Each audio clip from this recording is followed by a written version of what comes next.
Mauritius, a small island in the Indian Ocean that feels like it was designed for dreamers.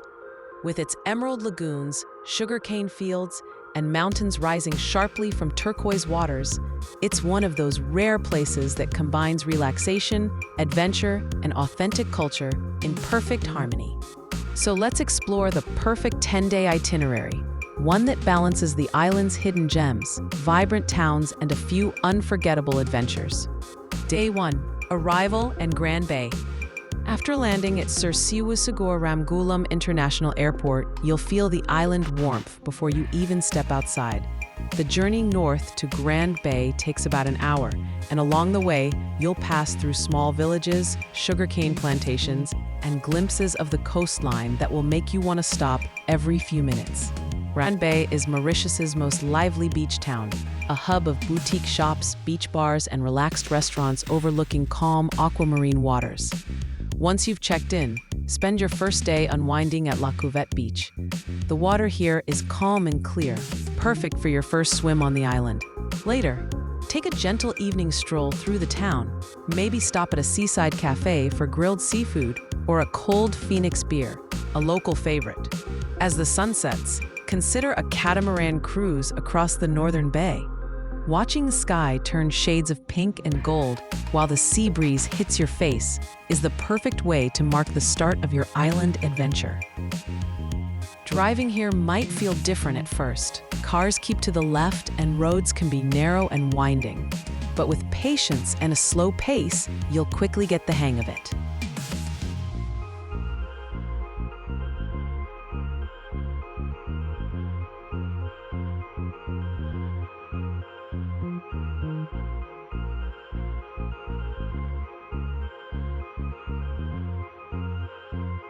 Day 2.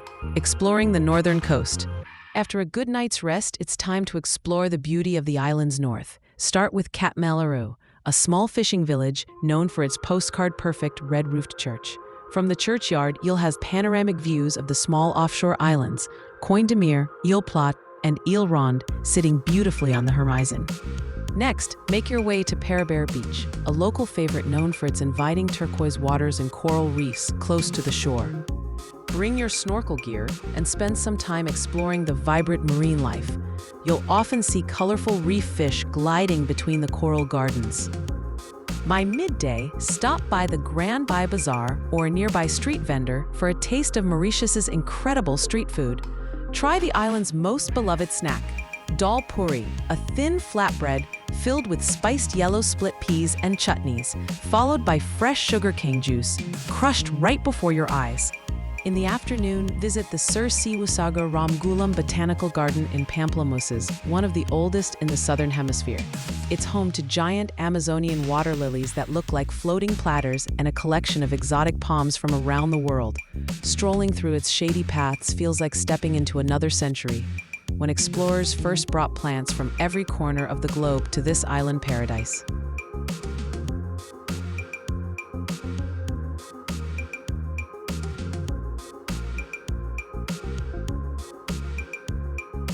Day 3. Port Louis and the Central Highlands. Today, head south to the capital city, Port Louis. The best way to experience it is by walking. It's lively, loud, and full of energy. Start at the Central Market, where you'll find a colorful mix of fruits, spices, textiles, and local crafts.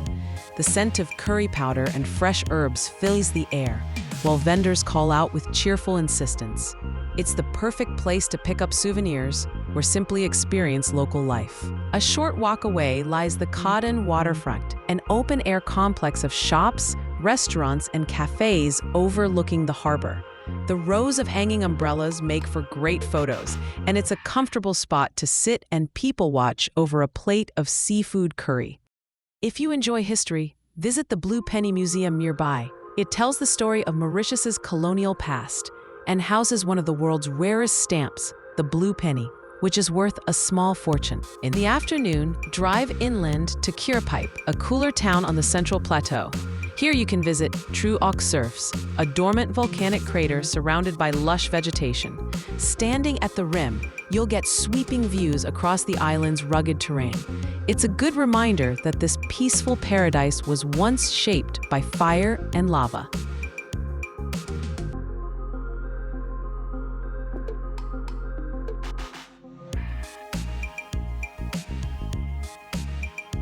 Day 4, Tea and Tradition. Today, trade beaches for the green rolling hills of southern Mauritius. This region is famous for its tea plantations and colonial estates, offering a glimpse into the island's agricultural heritage. Start at the Bois Chéri Tea Factory, where you can tour the plantation and learn how tea leaves are picked, dried, and processed. End your visit with a tasting session overlooking the endless rows of tea bushes stretching across the hills. Continue along the tea route to the St. Aubin Colonial House, a 19th century estate where vanilla and sugar are still produced using traditional methods. You can sample rum infused with local spices or watch artisans extract fragrant vanilla from pods grown on site. Driving through this region, you'll pass quaint villages, roadside fruit stalls, and rolling sugarcane fields. It's a part of Mauritius that feels slower and more authentic, where time moves at its own pace.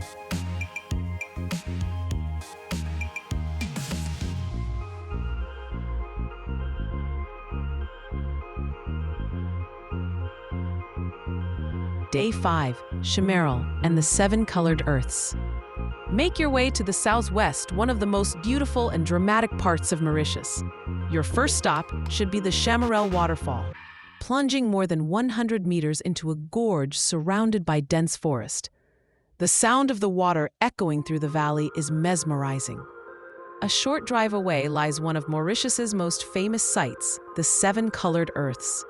This natural phenomenon showcases sand dunes that shimmer in shades of red, violet, and gold, created by the cooling of molten rock centuries ago.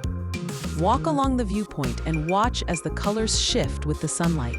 It's a scene that looks almost otherworldly. While you're in the area, visit the Rumerie de Chamarel, where locally grown sugarcane is turned into some of the island's finest rum.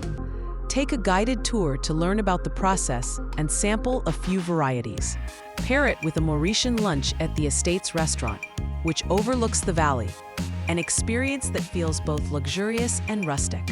Tip: it's best to wear comfortable shoes, as paths around Chamarel can be uneven, and insect repellent is useful if you plan to linger around the forest trails.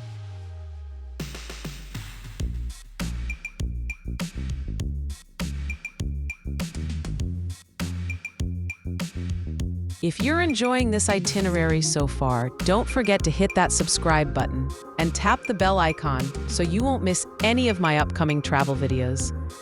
And if you want to start planning your own adventures, click the link in the description to grab my ultimate travel planner. It'll make your trips easier to plan and more unforgettable. Day 6, into the wild at Black River Gorges. If you love nature, this will be one of your favorite days. The Black River Gorges National Park is a lush wilderness of waterfalls, valleys, and rare bird species. Hike the Maccabee Trail for panoramic views of the forests and coastline, or visit the Alexandra Falls viewpoint, where you can see the river winding through dense greenery. On your way back, stop at Ganga Talao, also known as Grand Basin, a serene crater lake considered one of the most sacred Hindu sites outside of India. The enormous statues of Shiva and Durga rise above the trees, and the air feels calm and spiritual. Remember to dress modestly here and move quietly. Many locals come to pray or make offerings. The drive through this part of the island is spectacular. Winding roads lined with dense forest and the occasional monkey crossing the road. Take your time, roll down the window, and enjoy the scent of the wet earth and greenery.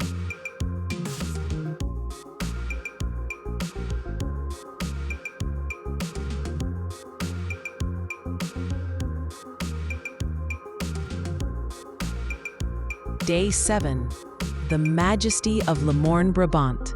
Today, rise early for one of Mauritius's most iconic landmarks, Morne Brabant. This basaltic mountain on the southwestern tip of the island was once a refuge for enslaved people who escaped during the 18th century. Its dramatic cliffs and deep history symbolize freedom and resilience. The hike to the summit is challenging but deeply rewarding, offering sweeping views of the turquoise lagoon below. If you're not keen on climbing all the way, even a halfway ascent gives you stunning scenery. Hiring a local guide is recommended, as the path can be steep and slippery. After your hike, unwind at Morne Beach, where soft white sand meets crystal clear water. It's also one of the world's best kite surfing spots, thanks to steady trade winds and shallow lagoons. Watching dozens of colorful kites dancing across the sky is a sight you won't forget.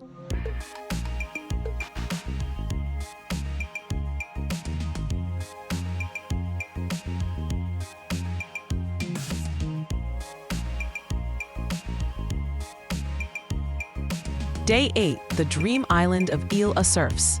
No trip to Mauritius is complete without spending a day on Île aux Cerfs, a small island off the east coast famous for its sparkling lagoon and soft sands.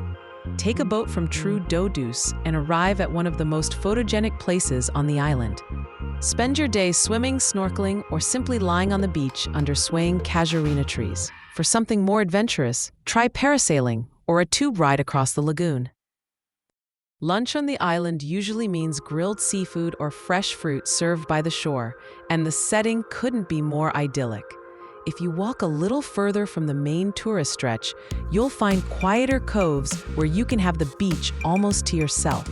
The perfect place to reflect and breathe in the salty air. The lagoon's colors here are so vivid they look unreal. Shades of turquoise, emerald, and deep blue blending into one another like a watercolor painting.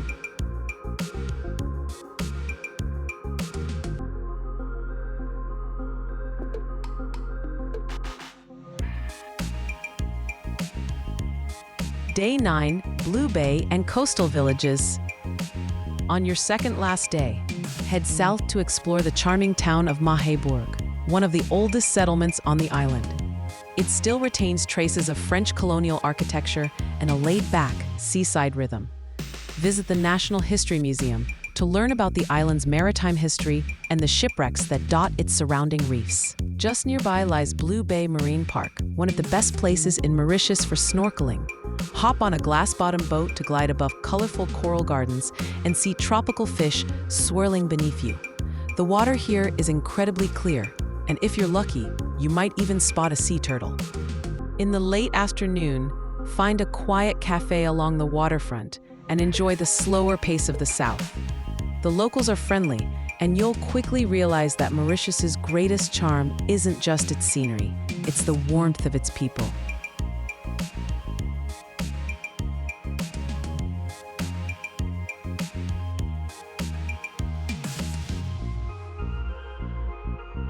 Day 10, Farewell Mauritius.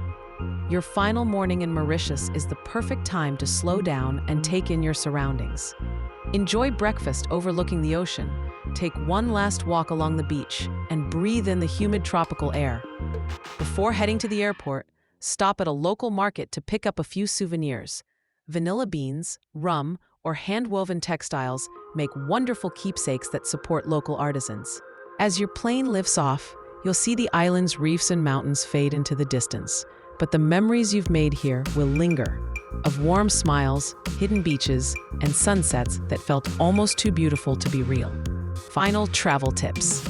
Tap water is generally safe in major hotels, but stick to bottled water in rural areas. Avoid feeding wild animals like monkeys. It disrupts their natural behavior. Always carry sunscreen, as UV rays are strong even on cloudy days. And most importantly, respect the environment. The beaches and reefs are fragile ecosystems that rely on responsible tourism to stay pristine. Whether you're chasing waterfalls, hiking ancient peaks, or lounging beneath swaying palms, Mauritius delivers the perfect mix of adventure and serenity. So pack your sunscreen and get ready to fall in love with this island paradise. Thanks for watching, and if you enjoyed this itinerary, don't forget to like, subscribe, and share it with a friend planning their next tropical escape. I'll see you in the next travel adventure.